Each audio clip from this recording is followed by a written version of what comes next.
Apa sih sekarang yang tidak kamu pamerkan keluar? Yang menelanjangi bukan orang kok, kamu sendiri. Wong kamu sendiri yang pamer. Kadang makan siang, wah menu hari ini itu kamu foto. Nah itu kan kelakuanmu begitu hari ini. Jadi yang menelanjangi dirimu kamu sendiri. Kalau itu pertarungan itu kamu kalah sudah. Kenapa? Dirimu terbuka total. Orang tahu kelemahanmu, orang tahu di titik-titik mana kamu senang dan di titik mana kamu marah. Dari kamu sendiri yang menelanjangi dirimu.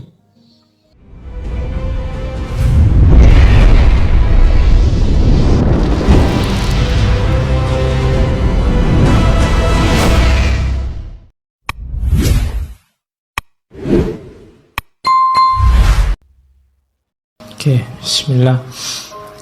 Assalamualaikum warahmatullahi wabarakatuh. Bismillah. Kita lanjutkan ngaji kita.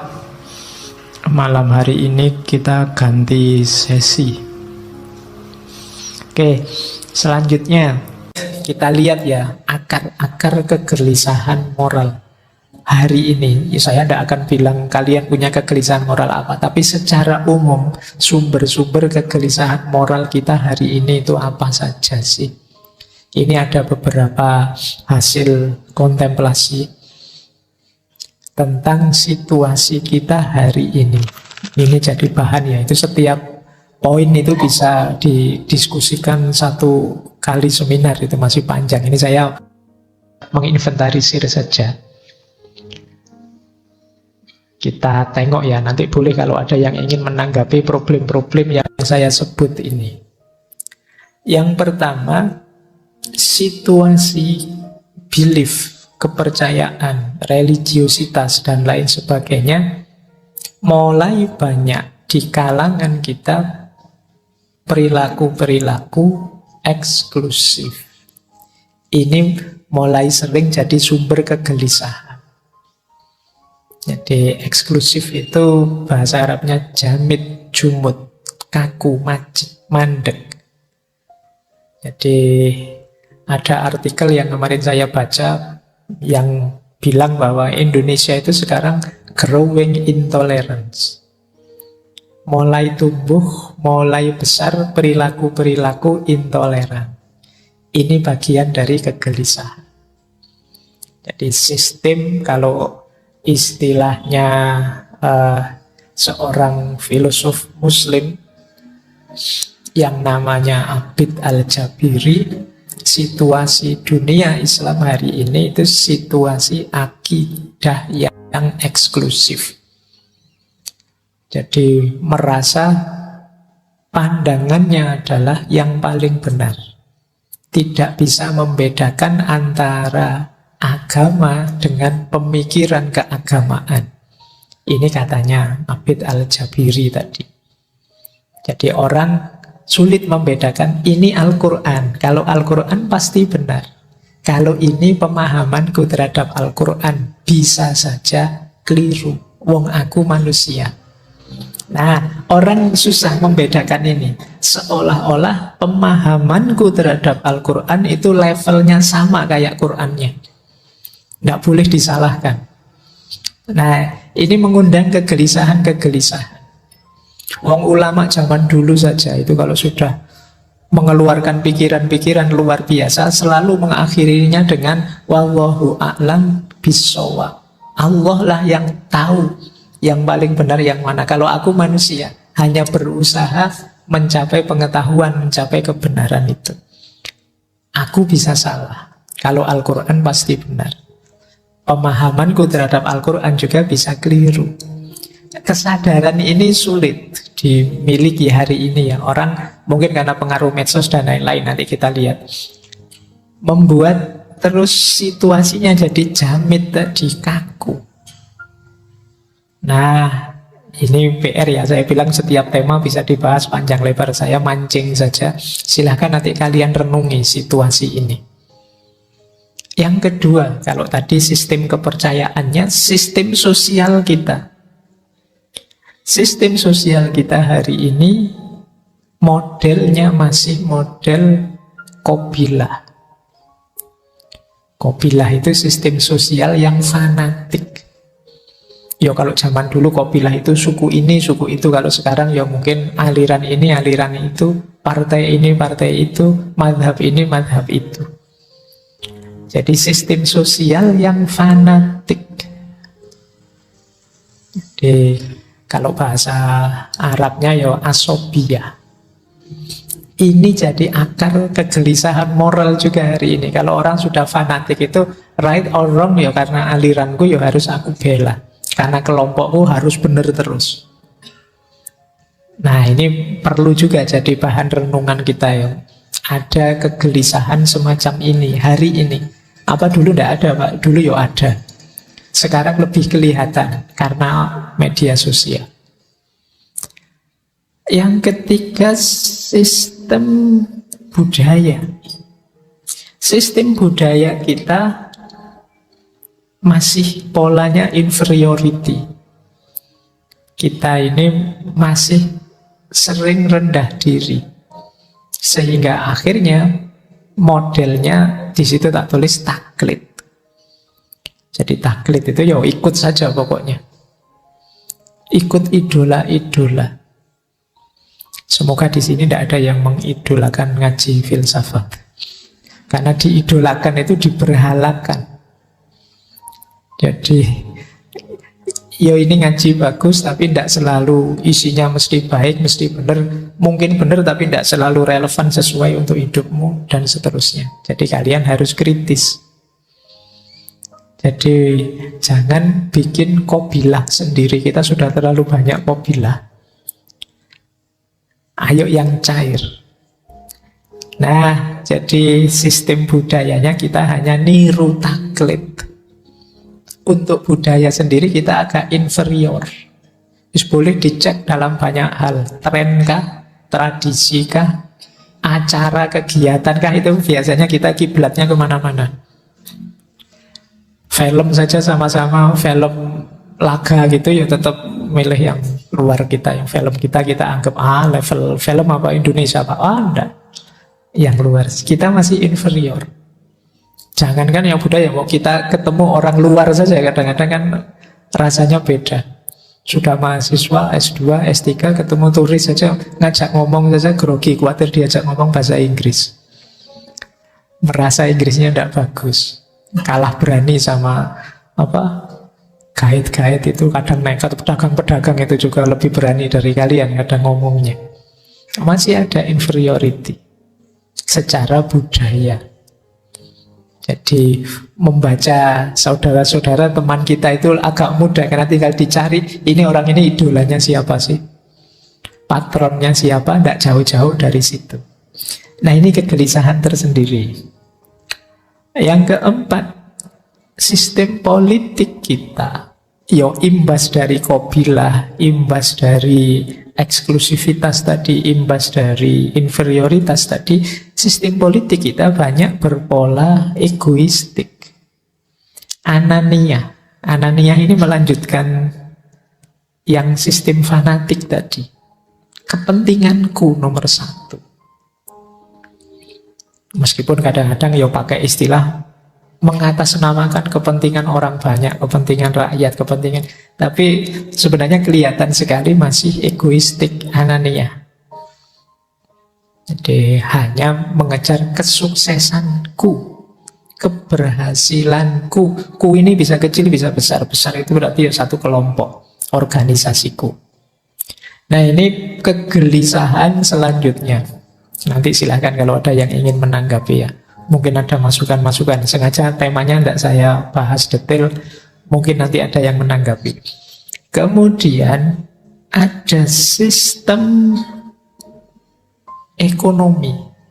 Sistem ekonomi kita, kehidupan ekonomi masih konsumtif. Kata tadi filosof Abid Al-Jabiri, sistem jenisnya ghanimah. Dapat sesuatu dihabiskan untuk kebutuhan. Ini sistem konsumtif. Jadi inginnya mengkonsumsi, bukan memproduksi. Saya yakin teman-teman ini sebagian besar cita-citanya, Pak, nanti saya kerja, mapan, terus bisa punya rumah, punya mobil, kemudian beli HP yang speknya tinggi dan laptop yang speknya tinggi, beli dan mengkonsumsi. Mental kita masih mental konsumen. Ini PR juga. Jadi ada nggak di sini yang bercita-cita produksi? Pak, saya ingin gimana nanti sukses bikin HP sendiri, kemudian ada. Kalau ada yang begitu bagus. Tapi kita ini konsumen. Konsumen itu mau tidak mau dia akan disetir oleh produsen. Jadi wong yo kalian Twitter error sehari saja kan heboh. Kalian tidak mikir bahwa yo kapan ya kita bisa program bikin sendiri selevel Twitter versi kita, enggak. Kita ini konsumen, jadi diblokir sehari atau error sehari kita pontang-panting sudah. Nah, ini secara ekonomi kita begitu. Kita ingin kerja dan menghabiskannya untuk kebutuhan kita saja. Seperti sistem ghanimah. Ghanimah itu makna literalnya rampasan perang. Jadi kehidupan suku zaman dulu itu ya diperoleh antara lain dengan menyerang suku yang lain. Kalau suku yang lain kalah dapat rampasan banyak. Rampasannya dibagi-bagi rata, kemudian dinikmati. Kalau sudah habis, ya nyari suku yang lain untuk ditaklukkan lagi. Ini sistem ghanimah. Ya kayak kita ingin kerja, kemudian buat beli, kalau habis ya kerja lagi buat beli lagi. Jadi kita seperti yang saya ceritakan dulu waktu menjelaskan one dimensional man-nya Marcuse itu kan, manusia modern itu ya dijebak untuk bekerja mati-matian terus menikmati. Kalau menikmati habis kerja lagi. Kita tidak ada akhirnya. Nah, ini sistem ghanimah. Dan yang terakhir, situasi hari ini, sistem komunikasi ini yang sering kita prihatinkan bersama. Orang menyebutnya era post-truth.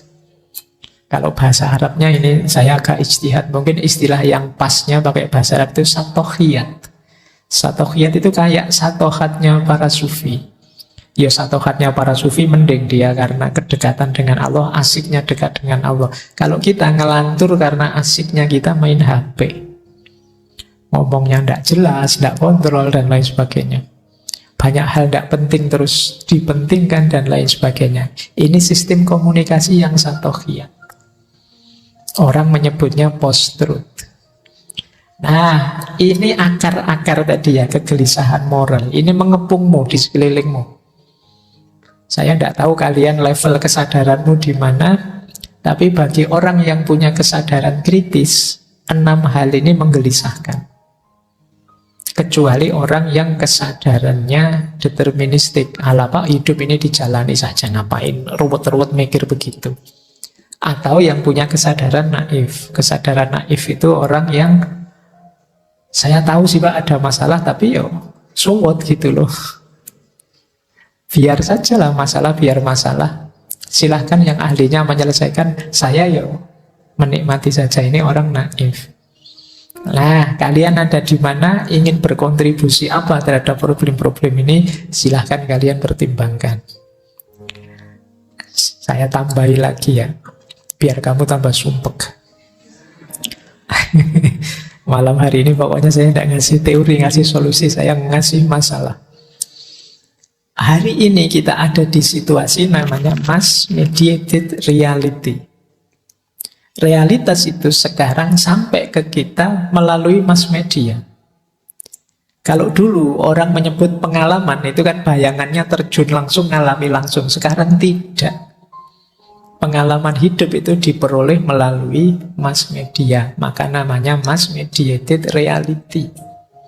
Sekarang apa yang tidak lewat mass media? Ngaji sekarang yo YouTube.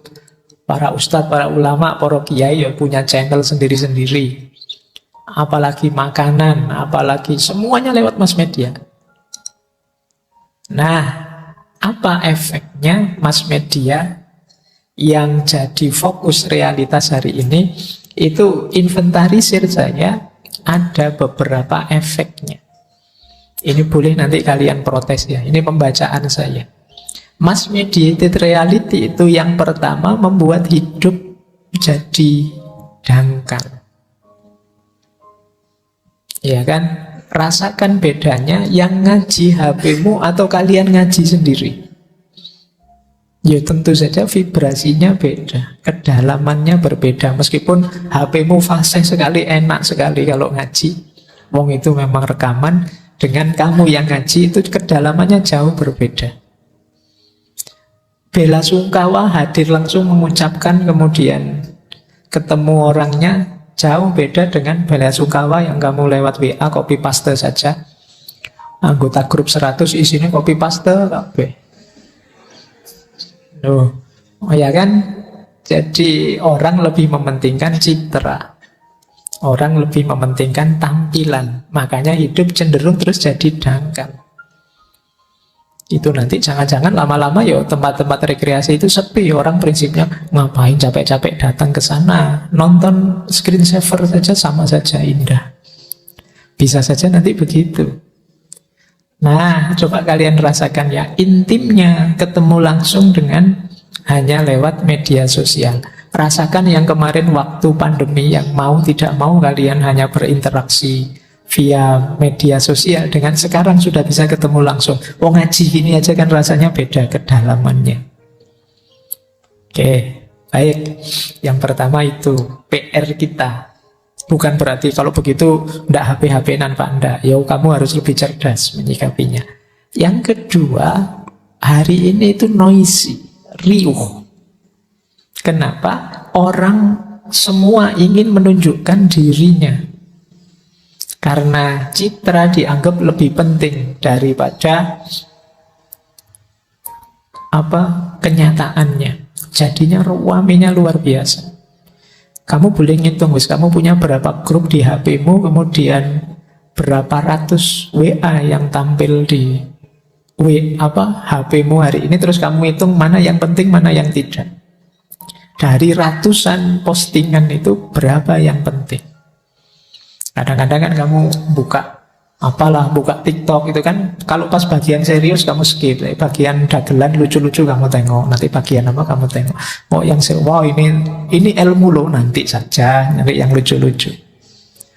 Jadi rame, riuh, entah berapa ribu, berapa juta tiap hari postingan. Tapi berapa persen dari semua itu yang berbobot, meningkatkan kualitas hidup kita. Yang ketiga, kita ini sering kegemukan informasi. Ini jangan dikira nyaman.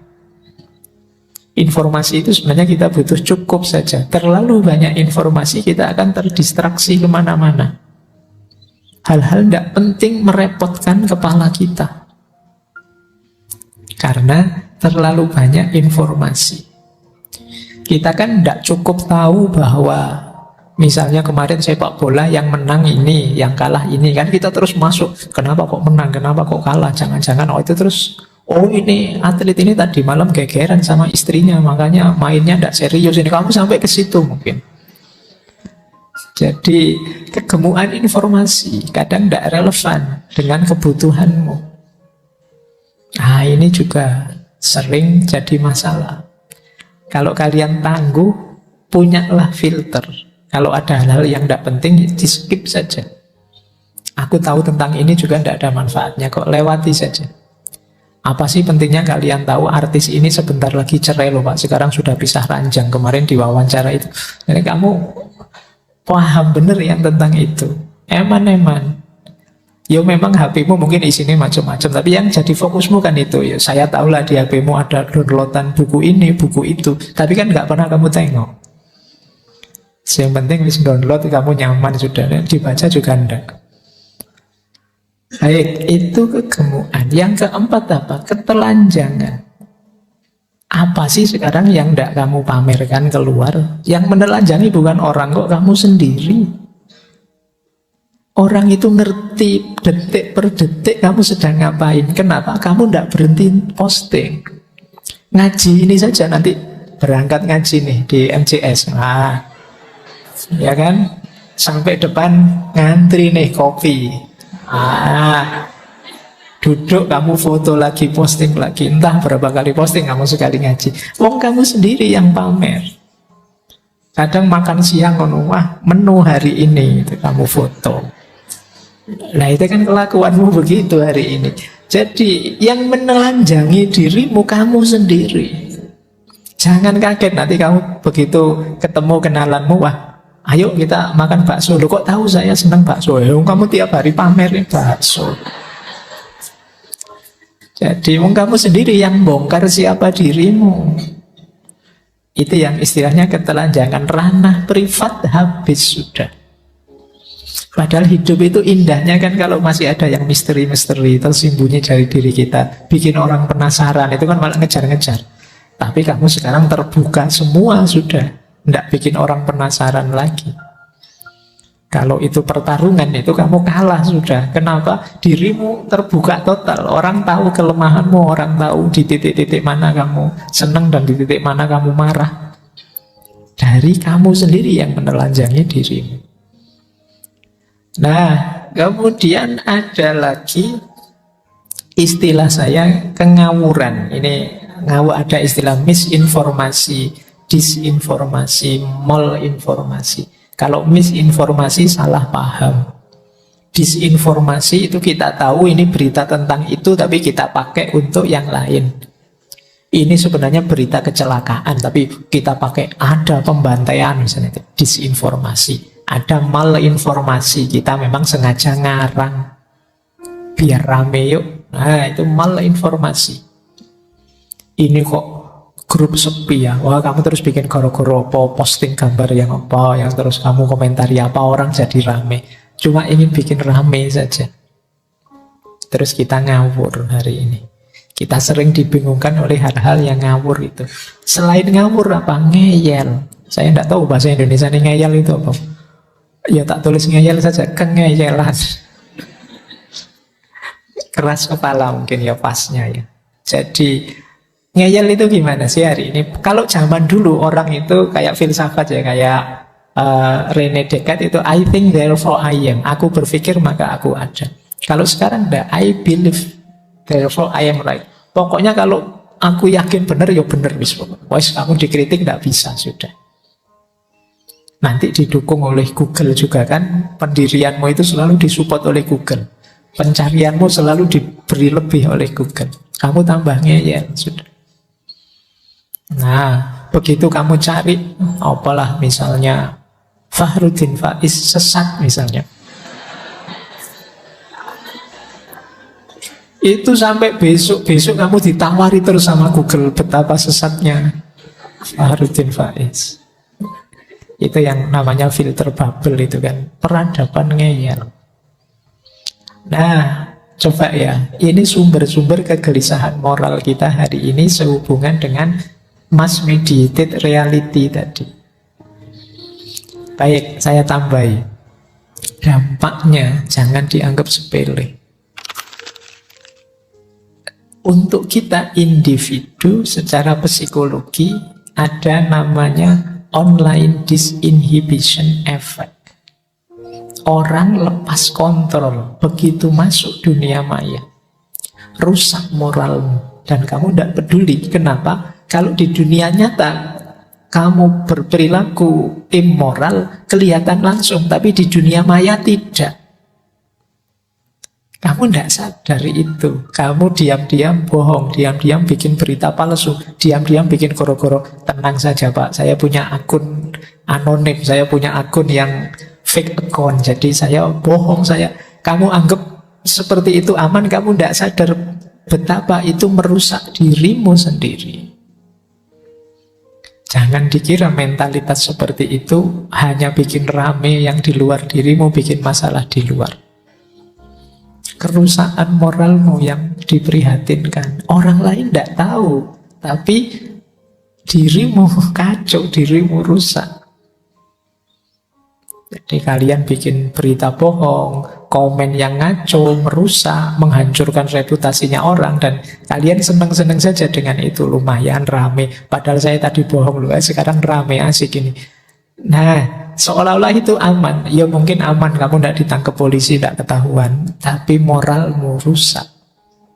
Ini kalau masif tadi ya, hubungannya dengan generasi. Bagaimana nanti bangunan moral generasi yang akan datang. Yang kedua, ada fear of missing out. Ini orang sering pakai istilah FOMO. Takut kalau tidak eksis. Akhirnya kamu memaksakan diri harus tampil terus di dunia maya, harus tampil terus, posting apa saja. Ini namanya fear of missing out. Tidak penting pun, yang penting kamu tampil. Akhirnya ada orang share apa, kamu lanjutkan, kamu share lagi. Ada orang ngirim apa, kamu tidak paham. Ini ngirim apa tuh kok sulit, alah ketok kok apik, tak share lagi aja. Padahal mungkin kamu tidak sadar itu. Banyak hal yang mungkin merusak di situ, banyak hal yang membingungkan orang. Yang penting kamu tampil. Kalian kan gelisah kalau grupmu sepi. Grup ini kok sepi banget ya, terus meme-nya banyak tentang grup yang sepi itu. Seolah-olah kalau sepi berarti kamu tidak ada. Kalian ingin tampil terus, eksis terus. Kadang-kadang kalau ada teman sakit atau ada anggota grup yang keluarganya meninggal, itu kan yo perlombaan innalillahi, perlombaan bela sungkawa. Tidak cukup satu orang, kami semua dari grup ini mengucapkan, tidak semuanya. Akhirnya terpaksa kita harus menghapusi satu-satu postingan karena penuh kuotanya. Jadi itu fear of missing out. Seolah-olah kalau belum tampil, belum ada. Makanya kalian setiap kali posting kan bolak-balik kamu tengok kira-kira yang sudah melihat berapa, yang sudah nge-like berapa ya. Semakin banyak yang nge-like, semakin banyak yang lihat, kamu merasa semakin eksis. Jadi kamu eksis atau tidak, kamu ukur sejauh mana postinganmu viral. Ini saya posting sejak kemarin, yang like kok cuma 2 saja. Itu pun yang satu akunku sendiri, yang satunya. Iya, itu kamu gelisah mesti ya, karena khawatir jangan-jangan aku sudah tidak dipedulikan orang lagi. FOMO, fear of missing out. Yang ketiga, kamu lebih peduli citra daripada esensi. Kamu lebih senang kelihatannya daripada aslinya. Itu kan yang membuat kalau kamu foto itu filternya bisa 3-4 kali. Kamu nyari foto yang bisa membuatmu seganteng mungkin. Itu pun sekali foto kamu ambil 20-30 kali, kamu pilih satu yang menurutmu paling pas. Citra lebih kamu utamakan daripada keaslian. Ini juga perlu dipertimbangkan. Kemudian mentalitas instan. Apa-apa ingin segera, ingin langsung. Kalau ini boleh nanti teman-teman mendengarkan sesi ngaji Paul Virilio tentang dromologi. Bagaimana masyarakat hari ini tuh apa-apa ingin cepat. Tidak sabar menunggu proses. Tidak sabar menanti proses yang memang harus dijalankan. Nah, inginnya instan. Pilihan presiden masih 2 tahunan lagi. Itu mungkin kamu yang sudah punya jago pinginnya, yo calonku harus jadi presiden sekarang. Jadi ingin segera, ingin langsung. Nah, ini nanti efeknya besar untuk kehidupan hari ini. Perhatikan juga problem kelemahan dalam alarming intuition. Alarming intuition itu sinyal bahaya dari dalam diri kita sendiri. Karena kita bergumul dengan kepalsuan-kepalsuan, citra-citra yang tidak sejati, kita tidak peka lagi terhadap yang sejati. Bahkan mungkin kita tidak sadar sedang melakukan bahaya. Termasuk yang diramalkan oleh Hans Jonas sendiri. Ini sebenarnya kita sedang bunuh diri menuju situasi kiamat bareng-bareng. Sinyal bahaya dalam diri kita mulai melemah. Jadi seolah-olah itu biasa saja, normal saja. Nah, ini juga PR kita semua. Dan yang terakhir tentu saja ketidakpastian. Mana yang memang sejati benar, mana yang asli, mana yang esensial, kita sulit membedakannya hari ini. Apalagi efek untuk dunia sosial, ini lebih parah lagi. Narasi cerita kita itu bisa lebih kita anggap benar dibandingkan data. Viral jadi patokan. Kalau viral berarti benar, kalau enggak berarti tidak. Jadi logikanya hari ini banyak pakai logika viral atau enggak viral. Kebenarannya orang banyak kita pastikan benar. Cara berpikir ini kan terus dimanfaatkan oleh berbagai pihak. Misalnya dengan fenomena buzzer-buzzer itu. Kenapa yang seperti ini laku? Karena selama ini kita berpikir yang didukung orang banyak atau yang viral itulah yang benar. Coba cara berpikir kita tidak begini, mungkin yuk buzzer-buzzer tadi tidak laku. Begitu, ini trending nomor 1, ada masalah, tidak mesti benar juga kok. Sekarang nomor 2 Pak, trendingnya ya terserah lah. Itu nomor 1 atau nomor 2 ya kalau salah ya tetap salah. Nah, cara berpikir kita tidak begitu. Akhirnya kita dikendalikan oleh viral dan tidak viral. Yang uangnya banyak, kuotanya banyak, bisa bikin akun puluhan, ratusan, menang dia. Kamu tadi cuma di like 2 orang, dia bisa beli followers langsung di like 500 orang, 1000 orang. Karena logika viral ini. Kemudian jangan lupa efeknya untuk masyarakat tentang polarisasi. Saya bilang tadi, betapa ada istilah filter bubble. Filter bubble itu seperti Google, dia akan menyeleksi, milih informasi, berita apapun yang cocok untuk kita. Maka kita tambah mantep dengan kebenaran kita, tambah yakin salahnya yang lain, kita tambah terpolarisasi. Kita lebih suka mendengarkan gema suara kita sendiri lewat Google. Kan saya bener toh. Kan saya cocok toh, buktinya ini, buktinya ini. Dan Google menyuplai terus bukti-bukti yang cocok. Bukti yang lain nggak ditampilkan ke kita. Dia memberi yang kita inginkan saja. Ini problem. Jadi semakin menegaskan perbedaan, akhirnya ya polarisasi tambah kuat. Ideologi-ideologi semakin bermunculan, kita rasanya semakin jauh dengan sesama saudara. Nah, yang terakhir tentu saja banyak hal yang penting terlewatkan hanya untuk hal-hal yang tidak penting. Ini juga perlu jadi perhatiannya teman-teman. Ini dampaknya. Jadi arena hidup kita hari ini yang mengundang kegelisahan moral tadi agak berat. Kita berhadapan dengan mass mediated reality, kita berhadapan dengan situasi sosial, ekonomi, politik, budaya, agama